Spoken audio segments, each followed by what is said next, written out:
biết kêu rau nó đang bay về rẫy. Tùng ơi, anh có biết tại vì sao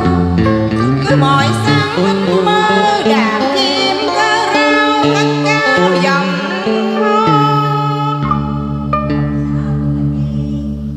mà không phải là lúc ban chiều như tiếng đồng tơ dương và dòng núi rừng bên triền ôm lên nương rẫy như bao tiếng ca vào mây trời bao la.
Có phải không em sao nghẹn lời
đơn đau nỗi lòng tương tư tiếng chim khôi đàn chân dậy cùng nhau bay lúc càng trời mây âu thề ngày xưa anh nhắn ghi vào trong tâm chân không hề phai